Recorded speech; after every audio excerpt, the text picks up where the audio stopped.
Today we're going to be making stuffed turkey breast. So here we have our stuffing. Well, actually we have our bannock, which is not completely dry, so we're going to put it into a baking pan and then into the oven to let it dry. So this is our 3 cups of bannock.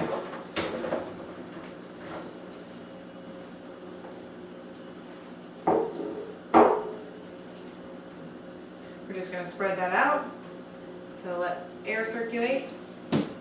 Turn our oven on to warm, which should be somewhere between 170 and 200 degrees. We're going to put our bannock right there in the oven for about 5 to 10 minutes. We'll keep checking it. We don't want to cook it, we just want to dry it out. So we'll check this in about 5 minutes. So here we are, we're going to add our oil to our hot pan.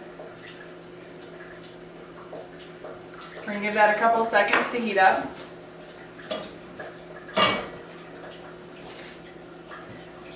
And over a gas stove, it is heating up really quick, so our oil's moving around really fast, like water. So that's how we know it's nice and hot. Gonna add a couple vegetables. We don't hear any sound yet, so we're gonna give it a couple more seconds.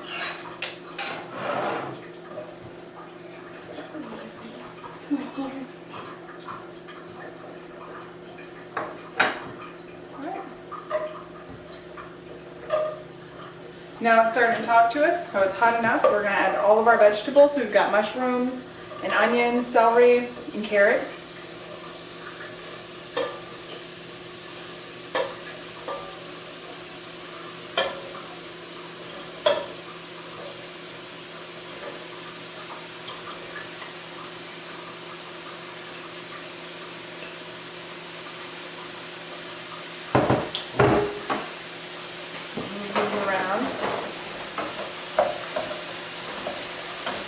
So I'm just mixing these in to incorporate all the vegetables.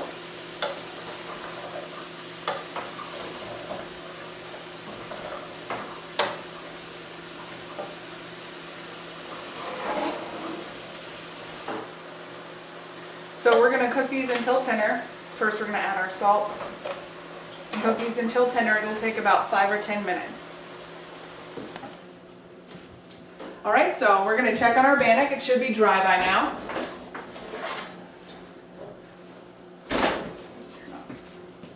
Yep, so our bannock is nice and dry, so we're going to add it to our bowl.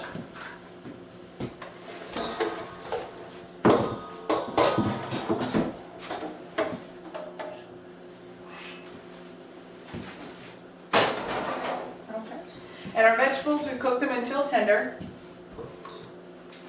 So we're going to also add them to our bowl.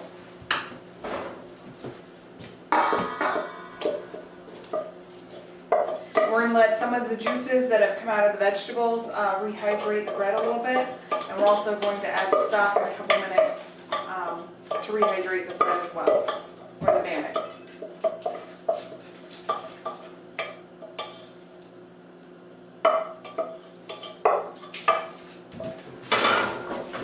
Just going to mix these in real quick.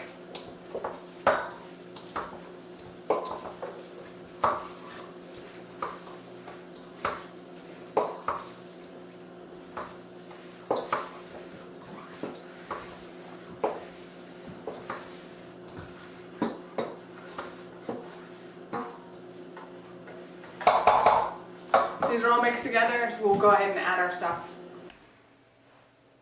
Alright, so we've got our vegetables mixed in with our bannock, so we're going to go ahead and add our stock. You can use any sort of poultry stock, chicken stock, or turkey stock. You can also use vegetable stock or mushroom stock or celery stock. I probably wouldn't use a fish stock or beef stock or veal stock. It's going to make the stuffing taste a bit weird. So we're just going to mix this in. I'm going to add our sage. So this is our fresh sage we've cut.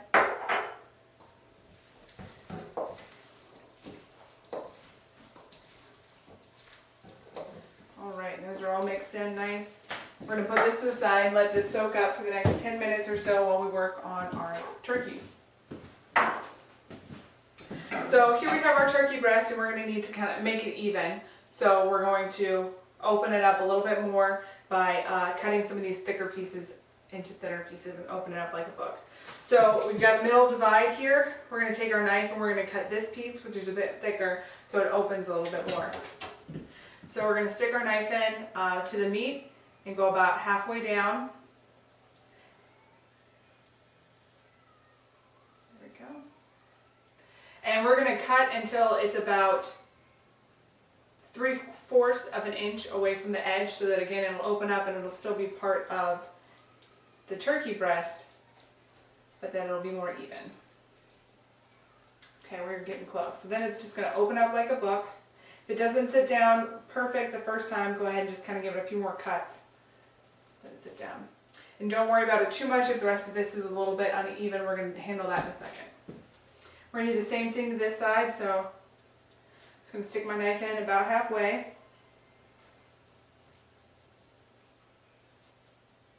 Perfect.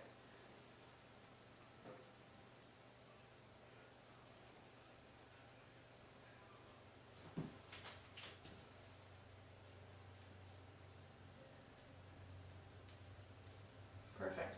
Opens up like a book. And what I'm adjusting for is I'm looking at it, I'm feeling it, and it's not as flat as I'd like it to be. So that's when I make my extra cuts. Okay, so now we're going to take some plastic wrap here. We're going to cover this turkey.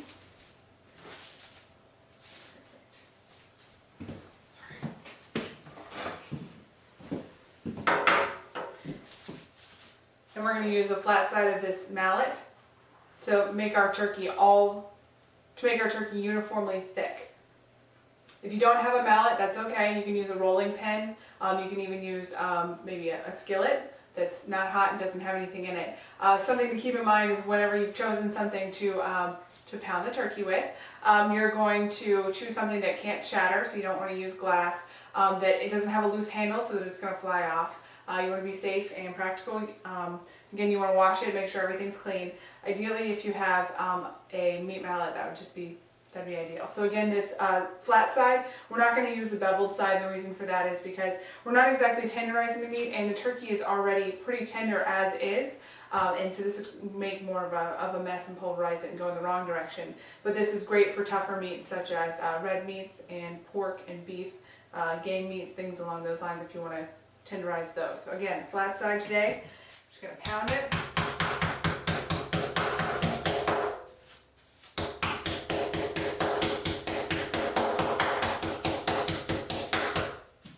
Till it's a uniform thickness.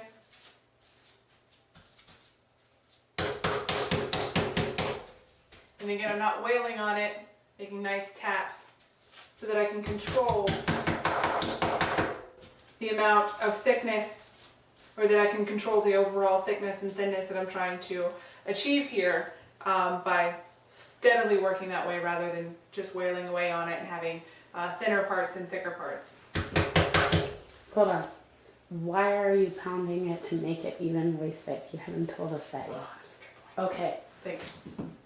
So the reason why we're pounding it to make it an even thickness is, one, we want all the meat to cook at the same rate, so that's the first step.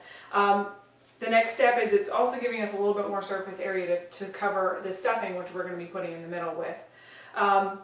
So overall, it's going to be easier to work with and cook better, cook safer if it's all one thickness.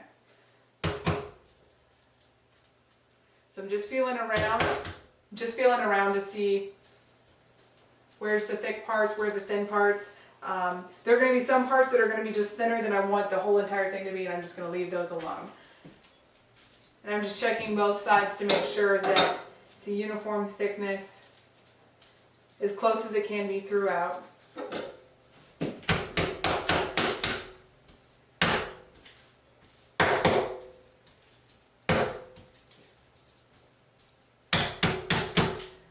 And just the natural process of this is going to make the turkey meat just a little bit more tender.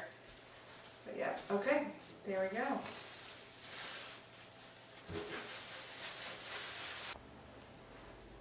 Okay, so we finished flattening and pounding our turkey. So we've taken off the plastic and we've cleaned off our table a bit to move on to the next step of salting and peppering the turkey and then adding the stuffing. So here we have our salt and pepper. We have a teaspoon of salt and a 1/4 teaspoon of pepper. So we're just going to generously apply this to the turkey. Add a bit of flavor, dry it out a little bit, that extra moisture that's on top. There we go. Make sure that everything's just coated. There we go. So now we're going to add a cup of stuffing to our turkey. Don't be afraid to get your hands dirty at this point.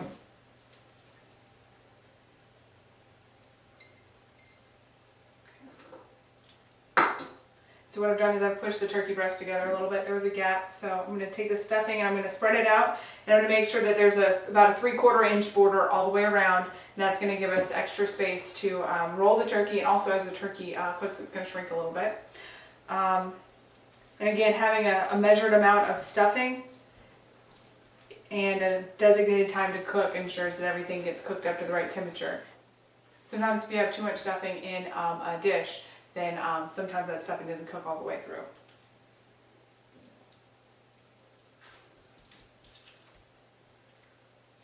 Alright, so at this point I'm going to roll the turkey.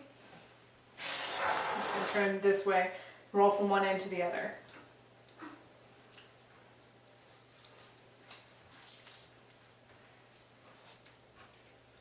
This is a little bit more difficult than rolling one of our cabbage rolls. There you go.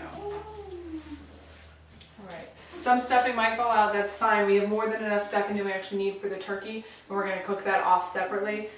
So this will fit into a pan, and you can kind of put that stuffing right back in. So now we're going to work with our butcher twine. So again, our butcher twine is an undyed twine that will be safe in the oven. You can buy this at the grocery store, you can buy it at Walmart, you can buy it at your local kitchen store. You might have to ask for it to have someone show you where it is because it can be hard to find. It doesn't always come on a spindle like this. A lot of times it'll come in a really flat pack and it's really easy to overlook. So again, this is safe in the oven and it doesn't have any dyes, so those chemicals aren't going to get in our meal today. So this is where some artistry comes into the kitchen. So we're going to take some twine here. I'm going to put it underneath the line of the turkey. I'm going to do it this way. So I'm going to lift up our turkey.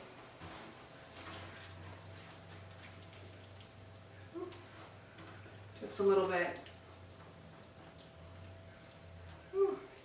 Get our butcher twine underneath there.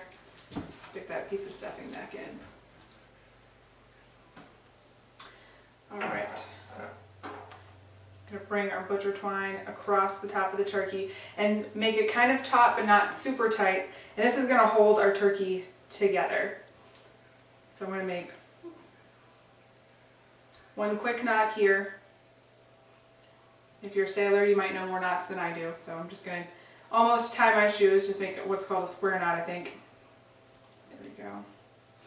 And then at this point, I'm going to take my twine and I'm going to go underneath my turkey.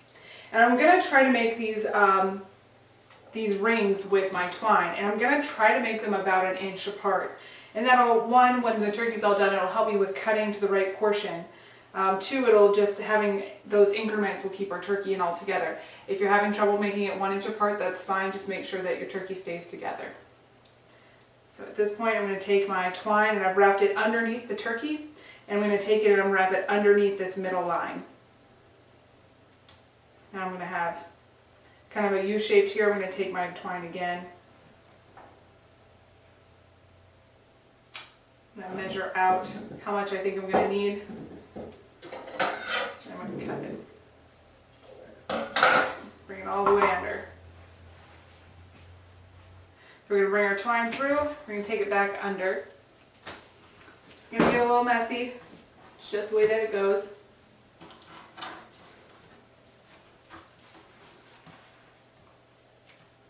We're going to pull it nice and tight. Again, bring it under, and we're going to keep doing that. Again, about 1 inch apart.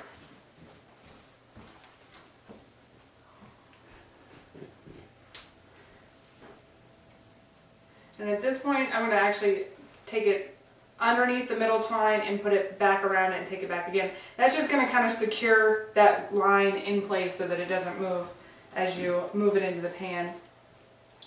Take it back under. This is probably going to be my last time, so I'm going to tie it off. Depending on how big your turkey breast is, you might be doing another ring or two. And so I'm just going to kind of do a square knot again. So what I've done is I've taken the twine and I've put it underneath the middle line of the butcher twine. And then I've taken it back around and then I've put it underneath the line that I brought from underneath the turkey this last time. Now I'm just going to stick that end of the twine back through that loop that I've created.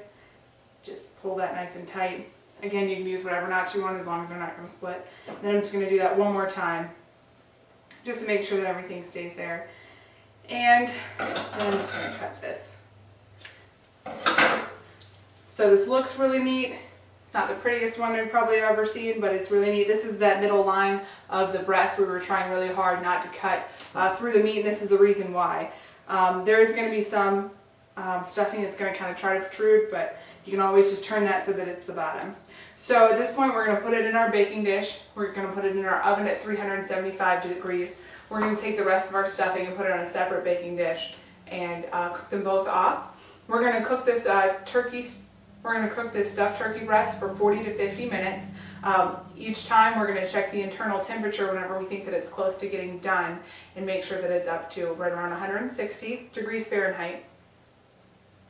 If the turkey starts to brown on top too much, or you're afraid it's going to burn, you can always put a piece of aluminum foil over top of it for the last few minutes while you're trying to get that internal temperature up, and that'll stop some of the cooking that's being done on top of the turkey.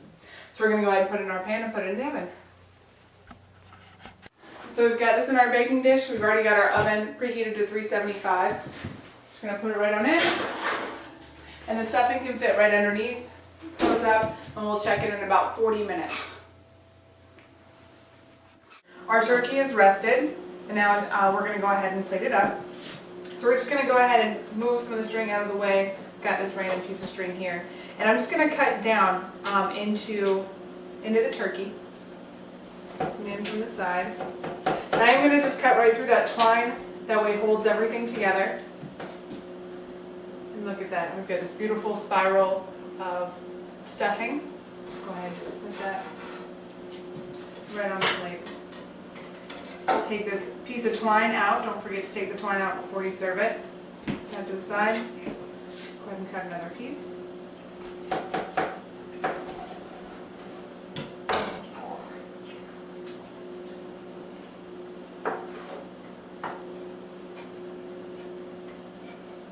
Carefully move it onto our plate. Again, we'll take that twine off before we serve it. But that twine will help keep it intact as we move it from the cutting board to the plate. There we go. Can be served on wild rice. Can be served on wild rice, or you can put a bed of stuffing underneath it. So enjoy.